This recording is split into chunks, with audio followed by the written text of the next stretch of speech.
সকলেই সাক্ষী আছেন 2001 সালে আপনারা দাঁড়িপাল্লায় ভোট দিয়ে আমাকে 5 বছরের জন্য নির্বাচিত করেছিলেন। আলহামদুলিল্লাহ, সেই 5 বছরে ডুমুরিয়ায় জমে থাকা সন্ত্রাস, সন্ধ্যার আগে মানুষ বাড়ি ফিরে যেত, মৃত্যুকূপ ডুমুরিয়া বলা হতো। জীবনকে বাজি রেখে আমি অঙ্গীকার করেছিলাম আপনাদের কাছে, আল্লাহ যদি আমাকে বিজয়ী করে এই ডুমুরিয়া থেকে আমি সন্ত্রাস দূর করবো। চরমপন্থী খুনি কত বাহিনীর জন্ম হয়েছিল।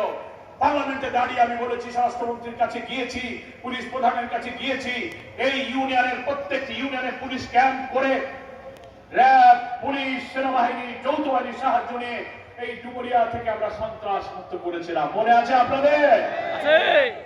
আর একটা কথা বলেছিলাম, উন্নয়ন, স্কুল, কলেজ, রাস্তাঘাট, বিদ্যুৎ, পানির টিউবওয়েল, গভীর নলকূপ, মন্দির, মসজিদ, শ্মশান, অবকাঠামোগত উন্নয়নের অঙ্গীকার করেছিলাম। 5টা বছরে, আজ থেকে সেই 20 বছর আগের কথা, সেই সময়ের একটা টাকার মূল্য কত ছিল? 350 কোটি টাকার উন্নয়নের কাজ আমরা করেছিলাম। মনে আছে আপনাদের? কত টাকার কোন কাজে কত পয়সা খরচ করেছি আমরা বই ছেপে ডুমুরিয়া ফুলতলার মানুষকে সেই উন্নয়নের হিসাব দিয়েছি। আপনারা সেই বই দেখেছেন? কোন স্কুলে কত টাকা, কোন রাস্তায় কত টাকা, কয়টায় টিউবওয়েল, কোন মন্দির মসজিদের নাম দিয়ে দিয়ে 5 বছরের উন্নয়নের ফিরিস্তার হিসাব আমি জনগণকে পেশ করেছি। স্বাধীনতার 54 বছরে এখানে অনেক এমপি হয়েছে, মন্ত্রীও হয়েছে, অনেকে কি মন্ত্রী হয়েছে না? কোনো খবর নাই। হিসাব তো হিসাব। একটা ডিওরেটর, একটা স্কুলের বিল্ডিং, একটা এমপিও মুক্ত করার দরখাস্ত করতে গেলে টাকা না দিলে দরখাস্ত নেওয়া হয় নাই। কি হয়েছে কিনা বলেন? আলহামদুলিল্লাহ, আজকে সময় কম, আমি এইটুকু কথা আবার নতুন করে বলতে চাই। 5টা বছরে যে নতুন অভিজ্ঞতা আমি অর্জন করেছিলাম, বয়স তো তখন আজকে থেকে 20 বছর বয়স কম ছিল। এখন আমার বয়স 67। এর থেকে 20-25 বাদ দেন, কত হয়?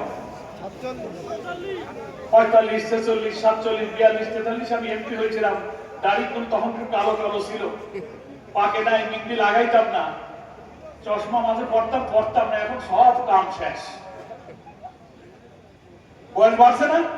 বয়স বাড়লে কিছু অভিজ্ঞতা আল্লাহ তাআলা দিয়েছে, নাকি বলেন?